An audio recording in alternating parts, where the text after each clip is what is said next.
மாண்புமிகு உறுப்பினர் திருமதி பிரேமலதா விஜயகாந்த் அவர்கள்.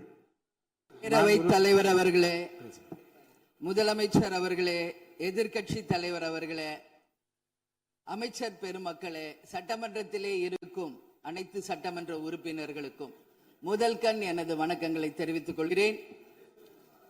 52 ஆண்டுகள் முடிந்து 53வது ஆண்டில் அடியெடுத்து வைக்கும் நமது முதல்வர் அவர்களுக்கு உங்கள் அண்ணன் கேப்டன் விஜயகாந்த் அவர்கள் சார்பாகவும் தேசிய முற்போக்கு திராவிட கழகத்தின் சார்பாகவும் எங்களுடைய மனப்பூர்வமான பிறந்த நாள் வாழ்த்துக்களை இந்த அவையிலே தெரிவித்துக் கொள்கிறேன். இன்றைக்கு நாம சட்டசபையில பேசுகின்ற உரை ஒன்று மேகதாது அணை பற்றியும் ஆளுநருடைய உரையை பற்றியுமான டிஸ்கஷன். சற்றேறக்குரிய 1.5 மணி நேரமா ஒரே டாபிக் தான் இங்க போயிட்டு இருக்கு. அந்த வாய்ப்பு அனைத்து சட்டமன்ற உறுப்பினர்களுக்கும் சமமாக வழங்கப்பட வேண்டும் என்ற வேண்டுகோளை பேரவைத் தலைவருக்கு நான் வைக்கிறேன். நிறைய பேருக்கு வாய்ப்பு கிடைக்குது, நிறைய பேருக்கு வாய்ப்பே கிடைக்காமையே போயிடுது. இது சட்டமன்றம், எல்லாருக்கும் ஈக்குவாலிட்டி, எல்லாருக்குமே வாய்ப்பு தரணும் பேசுறதுக்கு. அது நீங்க அவைத்தலைவர் அவர்கள் நீங்க அதை பார்த்துக்கோங்க. அதுக்கு அடுத்தது அன்று ஆளுநர் உரை, அது தமிழ்தாய் வாழ்த்தோடு ஆரம்பிக்கப்பட்டதை தேசிய முற்போக்கு திராவிட கழகம் மனப்பூர்வமாக அதை வரவேற்கிறோம். அதே போல ஆளுநர் உரை அன்றைக்கு ஆளும் கட்சியின் உரையாக இருந்தது என்பதை யாரும் மறுக்க முடியாது. ஒரு ஸ்போக்ஸ் பர்சன் மாதிரி ஆளுங்கட்சியை பற்றி மட்டுமே அவருடைய உரை இருந்தது. நமது தமிழ் மொழி தாய்மொழி, நம்மளுடைய அன்னை தமிழ் அன்னை. அந்த தமிழ் மொழியை நாம் சொல்றது செந்தமிழ் அப்படின்னு சொல்லுவோம். அதை நாம் கேட்கும்போது அது நம் காதுல தேன் பாய்ந்ததாக தான் நம்ம எல்லாரும் சொல்வோம். ஆனால் அன்றைக்கு ஆளுநர் உரையில் 37 நிமிடங்கள் அவர் பேசியதாக ஒரு குறிப்பு இருக்கு. ஆனா 37 தவறுகள், தமிழை பற்றி உச்சரித்தவை அத்தனையுமே மிக மிக ஒரு வேதனையான ஒரு விஷயமாக இங்க நான் பார்க்கிறேன். நம்மளுடைய தலைவர்கள், அறிஞர் அண்ணாவாகட்டும், கலைஞராகட்டும், ஐயா காமராஜர் ஆகட்டும், அனைத்து பெருந்தலைவர்கள், அதே போல வேலு நாச்சியார், இது போன்ற அவர் ஒவ்வொரு பேரை சொல்லும் பொழுதும் முற்றிலுமாக அவருடைய உரையில அத்தனை பிழைகள் அன்றைக்கு இருந்தது. உறுப்பினர் உட்காருங்க. உட்காரணுமா? உட்காருங்க, நான் பேசுறேன். உட்காரு. இல்ல உட்காருங்க ப்ளீஸ். மாண்புமிகு உறுப்பினர் ஆளுநர் உரை மீது சொல்லுகிற போது தமிழ் உச்சரிப்பு பற்றி அவர் குறிப்பிட்டார்கள். வேறு மாநிலத்தை சேர்ந்த ஒரு ஆளுநர் அரசின் சார்பில் இங்கே தன்னுடைய உரையை அவைக்கு படிக்க வந்தபோது புதிதாக தமிழகத்தில் வந்திருக்கிற வேறு மாநிலத்தை சேர்ந்த நம்முடைய ஆளுநர் முதலில் எல்லா தலைவருடைய பெயரையும் உச்சரிக்க முயன்றதை நாம் முதல்ல பாராட்ட கற்றுக்கொள்ள வேண்டும்.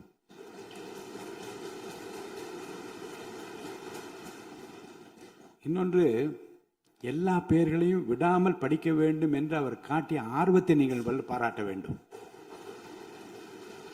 இன்னொன்று நான் உங்களுக்கு சொல்லுகிறேன், தமிழை கற்றுக்கொள்ள வேண்டும் என்பதில் நம்முடைய மாண்புமிகு ஆளுநர் அவர்கள் ரொம்ப அக்கறையாக இருக்கின்றார் என்பதை நான் அவரை நேரிலே சென்று ஆளுநர் உரைக்கு உரையாற்ற நீங்கள் வர வேண்டும் என்று அழைப்பு விடுக்க சென்றபோது தமிழ்நாட்டில் இருக்கக்கூடிய வரலாற்று சிலவற்றை நான் படித்துக் கொண்டிருக்கிறேன் ஆங்கிலத்தில். அதில் சுதந்திர போராட்டத்தில் இவ்வளவு பெரிய வீரர்கள், இவ்வளவு பெரிய தியாகிகள் தமிழ்நாட்டில் இருக்கின்றார் என்பதை பார்த்து நான் ரொம்ப வியப்படைகிறேன் என்று சொன்னார். அப்புறம் இன்னொன்று சொன்னார், தமிழில் வந்தவுடனே நான் வணக்கம் என்று சொல்ல கற்றுக்கொண்டேன் என்று சொன்னார். அப்புறம் நான் சொன்னேன், இன்னும் அதிகமாக கற்றுக்கொள்ளலாம், நல்லா இருக்கீங்களா என்று கேளுங்கள் அப்படி என்று சொன்னேன். ஆங்கிலத்தில் அதுக்கு நான் மொழிபெயர் சொன்னேன், நல்லா இருக்கீங்களா என்று ஆரம்பித்தார்.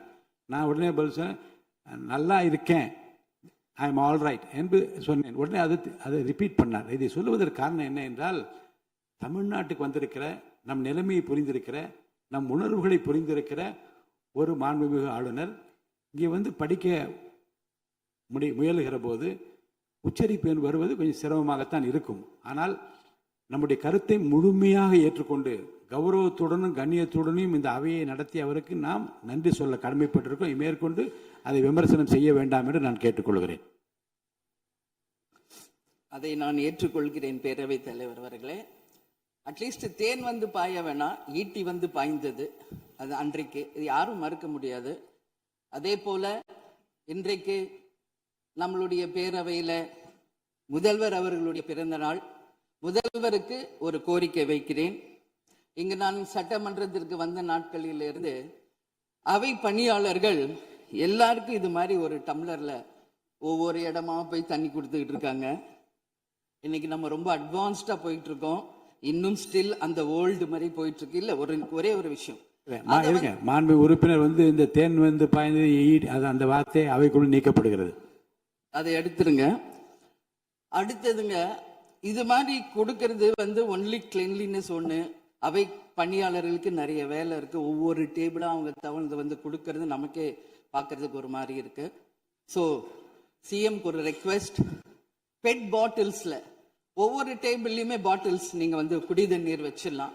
குடிச்சிட்டு அவங்கவுங்க இடத்துல அவங்கவுங்க வச்சிட போறாங்க. இதனால கவர்மெண்ட்டுக்கு எக்ஸ்ட்ரா செலவும் ஒன்றும் வரப்போறது இல்லை. அவங்கவுங்க இடத்துல வச்சிடலாம் அப்படின்ற என் கருத்தை நான் சொல்றேன். ஏன்னா இது வந்து டம்ளர்ல கொடுக்கறதும் அது மறுபடியும் கேட்கறதும் அவங்க வருவதும் அவங்களுக்கு நிறைய பணிகள். அது பதில் ஒவ்வொரு சீட்ல ஒரு பெட் பாட்டில்ஸ் மாதிரி கண்ணாடி பாட்டில்ல வாட்டர் வச்சுட்டா அவங்களுக்கு தேவைக்கு எடுத்துட்டு கொடுத்துடலாம். ஸோ இது பிறந்த நாள்ல வந்து முதலமைச்சருக்கு ஒரு கோரிக்கை வைக்கிறேன். அதுக்கு நாம நெகிழியில வேண்டாம், பிளாஸ்டிக் பாட்டில்ஸ் நம்ம வந்து அலோவ் பண்ண வேண்டாம், கண்ணாடி பாட்டில்ல நம்ம வைக்கலாம். உறுப்பினர் மாண்புமிகு பேரவைத் தலைவர் அவர்களே, அந்நியார் அவர்கள் ஒரு நல்ல கருத்தை இங்கே சொல்லியிருக்கிறார்கள். அந்த கருத்து ஏற்புடையது அல்ல என்பதை நான் தெரிவித்துக் கொள்ள கடமைப்பட்டிருக்கிறேன். என்ற கோபம் வந்தால் தண்ணி பள்ளி கொண்டிருக்க வாய்ப்பு இருக்கிறது.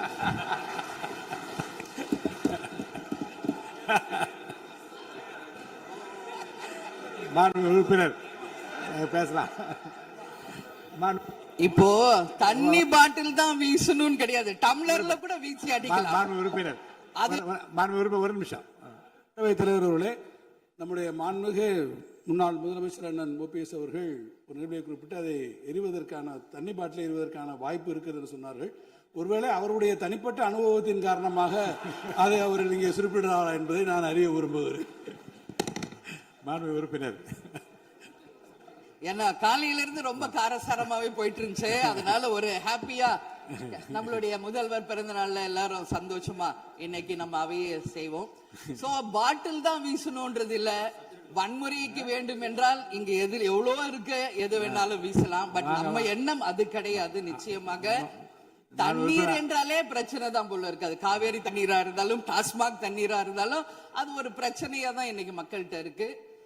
உறுதியாக காவேரியிலும் சரி மேகதாதுலும் தமிழ்நாடு சட்டமன்ற உறுப்பினர் மட்டும் இல்ல, யாரும் அதற்காக விட்டு கொடுக்க போவதில்லை என்பது உறுதி. இன்னைக்கு நம்ம முதல்வர் அவரும் புதிதாக முதல்வராக இருக்கிறார். கர்நாடகா முதல்வரும் முதல் முறை முதல்வராக வந்திருக்கிறார். கேரள முதல்வரும் முதல் முறை முதல்வராக வந்திருக்கிறார்கள். சோ 3 முதலமைச்சர்களும் ஒன்று நட்பு ரீதியாக பேசி இந்த பிரச்சனைக்கு தீர்வு காணலாம். அப்படி இல்லை என்றால் அவங்க சொல்றது கேட்கலன்னா பக்காவா நம்ம வந்து சட்ட ரீதியாக ரொம்ப ரொம்ப பழமையான ஒரு விஷயத்தை அன்னைக்கு நான் சொன்ன மாதிரி பேசிக்கிட்டே தான் இருக்கிறோம். இது வந்து முழுமையாக தீர்வடைய வேண்டும்ன்றதா எல்லாருடைய கருத்து. இன்னைக்கு நம்மளுக்குள்ள வாதங்கள் பிரதிவாதங்கள் டிஸ்கஷன்ஸ் இங்கு வந்தாலும் இது நிரந்தரமாக தீர்க்கப்பட வேண்டும் என்பதில் யாருக்கும் மாற்று கருத்து இல்லை. இப்ப 2026 இருக்கும், 3026 வரைக்கும் இது கண்டினியூ ஆகக்கூடாது, இன்னொரு 100 ஆண்டு காலத்திற்கு என்பதுதான் எல்லோருடைய எண்ணம். சோ அது நடக்கணும். அது மட்டும் கிடையாது, இன்றைக்கு நேற்று நடந்த ஒரு விஷயம் தமிழ்நாட்டில். நேற்று நான் நேரடியாக சென்று பாதிக்கப்பட்டவங்களை பார்த்தேன். yesterday was a black day for Tamil Nadu. Sunday black சண்டேவாக நேற்று இருந்தது. இதுவரைக்கும் தமிழகம் காணாத ஒரு பேர் விபத்து அது. இன்னைக்கு பேரிடர் வந்து எவ்வளோ பிரச்சனைகள் இருந்தாலும் ஒரு அமோனியா தாக்குதல்ல இத்தனை பேர் பாதித்தது தமிழக வரலாற்றில் முதல் முறை. அனைவரும் வடநாட்டைச் சேர்ந்த பெண்கள், 20 வயசுல இருந்து 25 வயசுக்குள்ள இருக்கிற இளம் பெண்கள். அவங்கள நேரா பார்க்கும்போது மிக மிக மனசுக்கு கஷ்டமாக இருந்தது. என்ன ஃபேஸ்ல பாக்குறோம், உதடு, காது, மூக்கு எல்லாம் ப்ளீட் ஆயிட்டே இருக்கு. அப்போ டாக்டர்ஸ் அங்க எக்ஸ்பிளைன் பண்ணாங்க, இங்க வெளியே நம்ம என்ன பாக்குறோமோ அதுதான் இன்னர், அதாவது லங்ஸ். இதை பற்றி ரொம்ப விரிவான விளக்கத்தை எல்லாம் அமைச்சர் அளிச்சுட்டாங்க. இதை சுருக்கமாக அதான் நான் பார்த்தேன், சரியானதுதான். நீங்க மேற்கொண்டு அதை பற்றி பேச ஆளுநர் உரைக்கு நன்றி தெரிவிக்கிற கருத்துக்கு வந்திருக்க நீங்க. கண்டிப்பாக. அதனால நான் நினைச்சேன் இன்னைக்கு ஒரு நிமிஷம் அவங்களுக்காக நம்ம மௌன அஞ்சலி செலுத்துவோம் என்று நான் எதிர்பார்த்தேன். இருந்தாலும் பரவாயில்லை. சோ அவங்களுக்கு நான் நேத்தே சொன்னபடி முதலமைச்சர் அவர்கள் 2 லட்சம் ரூபாய் கொடுத்திருக்கார். உடனே அமைச்சர்கள் போய் பார்த்தாங்க. அதெல்லாம் பாராட்டுக்குரிய விஷயம். ஆனாலும் ஏழ்மை குடும்பத்திலிருந்து வந்திருக்காங்க. சோ கன்சிடர் பண்ணணும்னு சொல்லி நான் கேட்டுக்கிறேன். உரிய சிகிச்சை தரப்படுகிறது. அவங்க பிழைப்பது நிச்சயம் கடவுள் கையில இருக்கிறது. சோ எல்லாரும் அவங்களுக்காக ப்ரே பண்ணுவோம் சொல்லி இந்த நேரத்தில் நான் கேட்டுக்கொள்கிறேன். ஒரு பெண்ணா அந்த பெண்களை பார்க்கும்போது என்னால் அதை ஏற்றுக்கொள்ள முடியலை. அதனாலதான் சபையில் அதை நான் பேசுகிறேன். அதே போல இன்னைக்கு முதல் முறையாக மற்ற சப்ஜெக்ட் எல்லாம் பேசிட்டு இருக்கேன். என்னுடைய தொகுதியை பற்றி இதுவரைக்கும் நான் பேசவே இல்லை. நான் சட்டமன்ற உறுப்பினராக வெற்றி பெற உறுதுணையாக இருந்த திராவிட முன்னேற்ற கழகத்திற்கும் அதன் தலைவர் அண்ணன் ஸ்டாலின் அவர்களுக்கும் இந்த நேரத்தில் என் நன்றிகளை தெரிவித்துக் கொள்கிறேன். விருதாச்சலம் தொகுதி 2006 புரட்சி கலைஞர் கேப்டன் அவர்கள் முதல் முறையாக வெற்றி பெற்று ஒரு சரித்திர சாதனை படைத்த தொகுதி. மீண்டும் அந்த தொகுதியிலேயே என்னை வெற்றி பெற செய்த விருதாச்சலம் தொகுதி மக்களுக்கு என்னுடைய மனப்பூர்வமான நன்றிகளை இந்த அவையிலே தெரிவித்துக் கொள்வதில் பெருமை அடைகிறேன். அதே போல அந்த விருதாச்சலம் தொகுதி மக்களுக்கு நான் என்னைக்கும் உண்மையாக இருப்பேன், நேர்மையாக இருப்பேன் என்பதையும் இந்த நேரத்தில் தெரிவித்துக் கொள்கிறேன். அவைத்தலைவர் அவர்களே, இதுல விருதாச்சலம் தொகுதிக்கு தேவையான அத்தனை விஷயங்களும் நான் எழுதியிருக்கேன். அவை நேரத்தை நான் அதிகம் ஏற்றுக்கொள்ள எல்லாருக்கும் வாய்ப்பு தரணும் அப்படின்றதுனால ஒரு 3 பாயிண்ட் மட்டும் சொல்றேன். முடிந்த பிறகு இதை உங்க நேரடியா உங்க கையில் நான் தருகிறேன். அதை நீங்கள் எடுத்து தீர்மானமாக நிறைவேற்றி தரணும்னு சொல்லி கேட்டுக்கிறேன். விருதாச்சலம் ஒரு மாவட்டமாக அறிவிக்கப்பட வேண்டும் என்று ஒரு நீண்ட நெடிய கோரிக்கை பல ஆண்டுகளாக இருக்கிறது. அதுதான் அங்கு எல்லா மக்களினுடைய விருப்பம். அதை நீங்கள் முதல்வர் அவர்களும் அவைத்தலைவர் அவர்களும் கவனத்தில் கொண்டு விருதாச்சலத்தை ஒரு தனி மாவட்டமாக அறிவிக்க வேண்டும் என்பதை இந்த நேரத்தில் நான் சொல்கிறேன். அதே போல பீங்கான் தொழிற்சாலை மற்றும் கல்லூரி தமிழ்நாட்டில் வேறு எங்குமே கிடையாது. அது விருதாச்சலத்துல மட்டும்தான் இருக்கு. கவர்மெண்ட் அந்த ஃபேக்டரியும் சரி, ஒரு காலேஜும், பட் ரொம்ப ரொம்ப ஒரு நலிவுற்ற நிலையில் இருக்கிறது. சோ அதை நீங்க கட்டாயமாக மிகப்பெரிய அளவுல டெவலப் பண்ணி அதன் மூலம் வேலை வாய்ப்பையும் அதே நேரத்தில் எக்ஸ்போர்ட் பண்றதுக்கும் கட்டாயம் அரசு நிச்சயம் எங்களுக்கு ஒத்துழைக்க வேண்டும் என்பதை கேட்டுக்கொள்கிறேன். விவசாயம் நிறைந்த பகுதி, அங்கு குடிதண்ணீர்ல மாசு இருக்கிறதுனால நிறைய மக்களுக்கு கிட்னி பாதிக்கின்ற ஒரு நிலைமை இருக்கு. சோ அங்க கூட்டு குடிநீர் திட்டத்தை கொண்டு வர வேண்டும். மரவள்ளி கிழங்கு, மக்காச்சோளம், நெல், கரும்பு இவைதான் அங்கு அதிகமாக விளைகிறது. சோ விவசாயிகளுக்கு முழு கடன் தள்ளுபடி செய்து விவசாயிகளுக்கு எல்லா விதத்திலும் இந்த அரசு உறுதுணையாக இருக்கணும் சொல்லி நான் கேட்டுக்கிறேன். அதே போல டெல்டா பிரச்சனை மட்டும் கிடையாது, இது தமிழ்நாடு பிரச்சனை. நம்மளுடைய நீர் ஆதாரம் எல்லாருக்கும் கிடைக்க வேண்டும் என்றும் கூறி, இது அவை முடிந்தவுடன் இதை உங்களிடம் சமர்ப்பிப்பேன். இதை நீங்கள் ஏற்று இதை கட்டாயம் நிறைவேற்றி தர வேண்டும் தொகுதிக்காக என்று கேட்டுக்கொண்டு, எல்லாருக்குமே இந்த நேரத்தில் இந்த அவையில் பேச வாய்ப்பு கொடுத்த அவைத்தலைவர் அவர்களுக்கும் இன்று பிறந்தநாள் காணும் முதல்வர் அவர்களுக்கும் என் நன்றிகளை தெரிவித்துக் கொண்டு அமர்கிறேன். நன்றி, வணக்கம்.